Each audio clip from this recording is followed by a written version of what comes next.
Hello, my name is Mrs. Lee and I'm Head of English at Wyvern St Edmunds, and I've also been on the team working together to put together our approach to home learning during the period of school closure. And I wanted to record this video to explain our thinking behind what we've put together and also explain how we see it working and hopefully address any questions or queries you might have about how this is going to work over the period of the time that school is closed.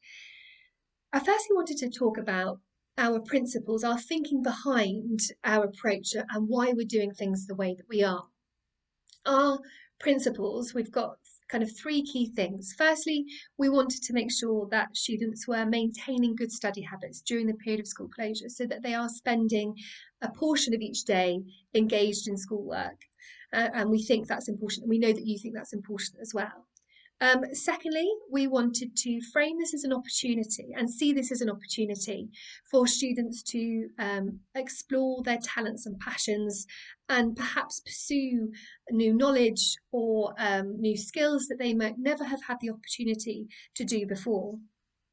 And finally, and most importantly, one of the things that was the real driving force behind how we put this approach together was that we wanted to put your well-being and the well-being of your family front and centre. We want to have reasonable expectations about how much students can do independently, and with a very clear understanding of the challenges that we're facing at the moment, with families being at home for long periods of time at home, and perhaps you are managing the home learning of children in different year groups whilst also trying to juggle your work from home. So I hope that when I've explained this approach that you will see that we've kept that very much at the centre of our minds, that we want to make sure that we are not in a position where the schoolwork that we're setting is a source of tension. And that is part of the reason why we didn't think it was appropriate to continue with the school timetable as was, setting 5 different bits of learning every single day. I think would very soon become quite overwhelming, and also would be quite difficult as a teacher to set without seeing students on a daily basis. So that's one of the things we think is most important. We want to be a support and help students to maintain good study habits and explore new things without putting you under unnecessary or undue pressure. So I'm going to talk through first of all the Guide to Home Learning booklet. And I wish I could print a copy of here to talk through, but unfortunately I don't have a printer at home. So that I'm going to imagine it's here. The Guide to Home Learning has each of your child's subjects in alphabetical order. So you'll see it starts off with art and it goes through alphabetically all their subjects. And each of the subjects have structured their work into 4 sections. So what you will see there is you will see consolidation work, project work, something different, and online learning opportunities. And I just wanted to talk you through each of those things. So firstly, the consolidation work. And I think if you were trying to prioritise what's most important in that booklet or how you might structure your child's home learning, the consolidation work is probably the highest priority learning that's in that booklet. What we want to ensure is that when students come back to us, they have retained and not forgotten the things that they've already been learning this year, because that's going to be a really important foundation for us to kind of move forward whenever we come back, making sure that the things they've already learned are really sticky and haven't been lost. So that consolidation work is really important. What we have next is the project work, and that's something that's much more open-ended and will allow your child to explore their passions and interests. What we're not saying is that your child will complete all of the projects for all of the subjects, definitely not. I think that your child should pick the project that they're most interested with to start with, and then kind of move forward through a series of projects over the period of school closure. And of course, we would love to see those when we come back, or see your progress through them through the period of school closure. So, your child might work through a number of those projects over the course of the school closure. Thirdly, we have the something different section.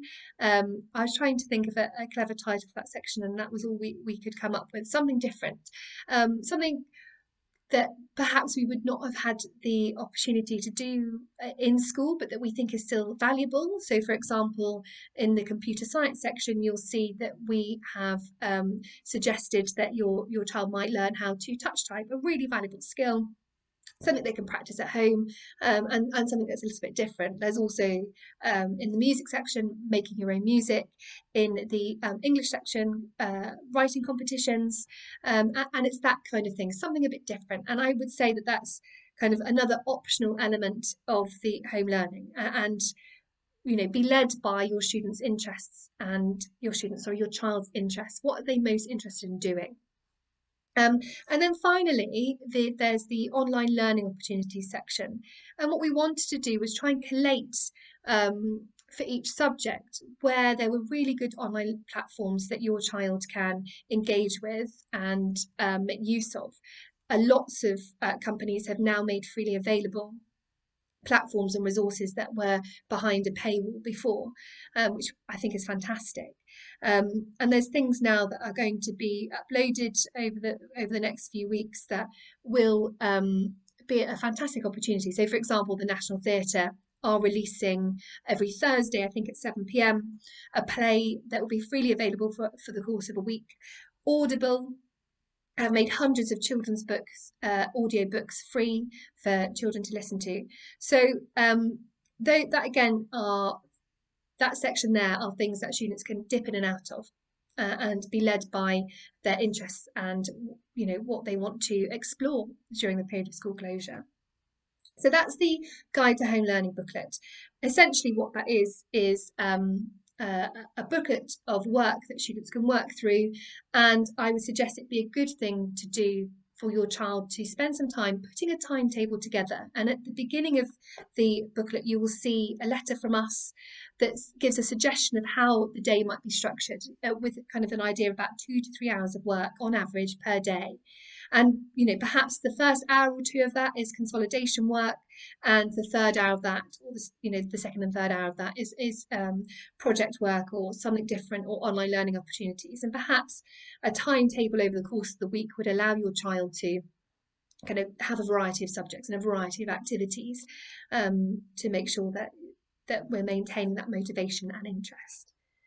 So that's the Guide to Home Learning booklet. Alongside that, we wanted to put together a daily learning update.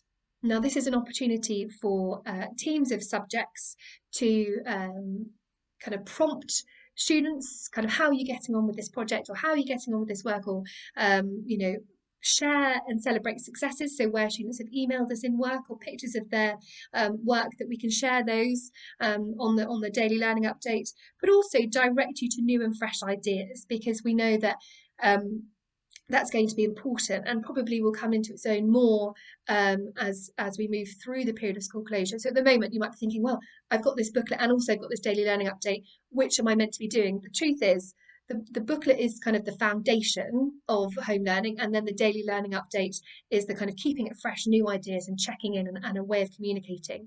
You will also see on the daily learning update links to daily reading, where we have different members of staff from the school reading books.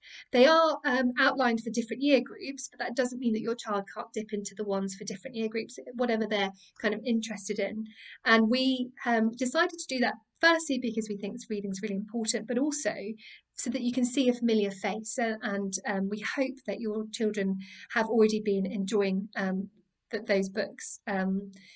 We've got at the moment Mr. Dando reading Stormbreaker. We've got Miss Hunter continuing to read A Monster Calls. We've got Mr. Cuts reading It Shouldn't Happen to a Vet, and we've also got Miss Bellamy reading Noughts and Crosses.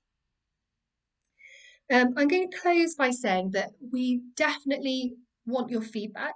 We want to know what you think is working really well, what you would like more of, what you want to see perhaps less of. We're trying to make this work, and we want to make it work for you and your children, and ensure that we are helping you to help your child maintain those good study habits and learn new things, without kind of putting you under undue stress or create a source of tension. So if you would like to give us some feedback, or you've got any questions or queries or concerns, then do please email me. My email is rlee, Lee, at wyvernsteds.org, and I'm happy to answer any questions that you have. If you've got a question about a specific subject, then you will see in the Guide to Home Learning booklet at the bottom of every subject an email there that you can get in touch with if you've got queries, or if you want to send in work for feedback, or you're stuck, or you just want to show off, some fantastic work that you've been doing, then do please use those email addresses. I hope that I have been able to explain how this is working and address any questions or queries that you might have, but please do get in touch. We want to make this work, and we want to help, and I hope that you are keeping well, and I'll see you soon. Goodbye.